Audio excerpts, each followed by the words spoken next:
What's up, guys? I'm Rohith, this is Adi, this is Aravind, and we're here to preview the big match between Kerala Blasters and Bengaluru FC. So the two teams are playing this Monday at 7:30 p.m. You can watch it on Star TV and Hotstar. And this fixture has been one of the most anticipated fixtures in the league now. So as soon as the fixtures came out, the first thing the Kerala Blasters fans and Bengaluru FC fans look forward to was when are they playing each other. So last year, the rivalry was formed even before the league started when BFC fans and Kerala Blasters fans were at each other for one particular chant which was a little harmless but then was blown out of proportion, and you could see the rivalry online. It's a big social media rivalry as much as it is a rivalry on the pitch. But yeah, it's a big rivalry between the fans. And now, last year BFC won both their games, so I'm going to let Adi talk about those two games. What was it like, for BFC to actually win both their games and for the Kerala fans to not have much to celebrate? Yeah, so the first game that happened in Kochi on New Year's Eve, the Blasters themselves were in turmoil with what was happening with René Muhlenstein, and they weren't in great form. BFC had a fantastic season, obviously, and they won 3-1 in Kochi. Sunil Chhetri penalty and then 2 Miku goals in injury time. And that summed up the Blasters last season. They were in the game throughout, even though the penalty put BFC 1-0 up. They were in the game throughout. They had a few chances, didn't take their chances, and then conceded late. The same thing happened at Kantirva as well, when it was 0-0 and then they conceded 2 in injury time to lose 2-0. Obviously, the Kantirva game didn't have much significance for them because they were already out of playoff reckoning by then. But yeah, I mean, for the Blasters fans, they would really love to beat BFC because it's a rivalry at the end of the day, and you want to have the bragging rights at some point in time. Yeah, so like you said, Kerala Blasters conceded a lot of late goals, and they came to the Kantirva last season hoping to get a win and at least scrape through to the top 4, but results didn't go their way, the other team's results, and that's how they came into that game with basically nothing to go for except for qualification for the Super Cup, which happened in the next month. Alright, so Bengaluru FC and Kerala Blasters are right now separated by 3 points, but BFC have a game in hand over the Kerala Blasters, and the scheduling hasn't been that good in terms of how many matches BFC play every week. I mean, BFC fans waited ages for them to play the next game. And now they're playing each other on Monday, and Kerala Blasters just played their last game on Friday. And Kerala Blasters have had 4 consecutive draws. So after they win in the first fixture at 80k, they've just got 4 points, and that's something that will concern David James. So Aravind, what do you think David James is going to do against Bengaluru FC? Because obviously BFC are the superior side and they have the bragging rights and they have the form going with them. So what is David James going to do to make sure Kerala Blasters can compete and maybe get a result against BFC? So David James took over the job right after that fixture in Kochi where René Muhlenstein lost his job, and then David James tried to do something in Kantirva when they came in April, but nothing much happened. When they came in March, in fact, and now he has some learnings from the ISL so far. Maybe the first thing that he should do is get a fixed lineup, fixed formation as such, because he's been tweaking his players a lot, and then he's not using his full foreigners quota. He's playing just 3 of the 5 foreigners allowed, which is a good thing for the Indians, but against a good team like Bengaluru FC, he should try playing more foreigners because he's got good quality foreigners in this game.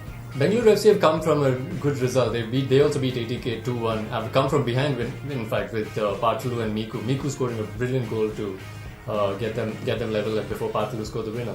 But Kerala Blasters had a controversial match against Pune City where they were denied a penalty. Can you tell us exactly what happened there? Yeah, I mean, they should have had a penalty because there was a scramble at the goal line off a corner, and Emilian Alfaro basically put his hand on the line to prevent the ball from going through.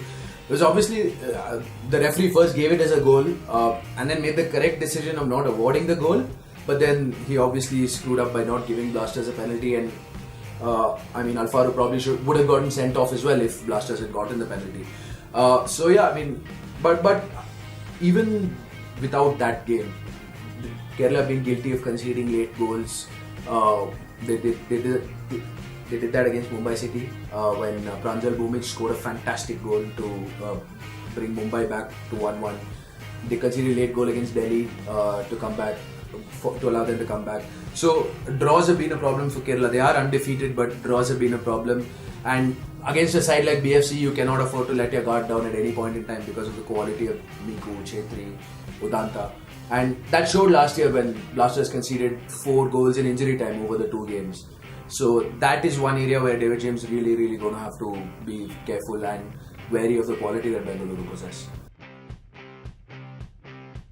So, like you said, what Kerala Blasters will be hoping for is actually a good referee for this game, and they will also hope for their fan support to really come good in this game, because they've played twice at home and they've drawn both, and they're still looking for their first win at home, and BFC is probably the biggest scalp they'll get if they manage to win. So that is another thing they'll have to bank on. So what I'm going to ask you guys now is what are your predictions for this game? So I'll start with you.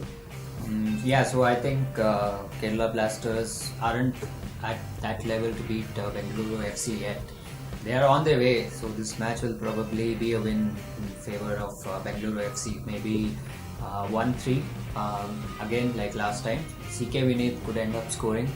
Then Sunil Chetri or Miku would be the other goal scorers for Bengaluru FC. And what about you? What are your predictions? I think it'll be a close game.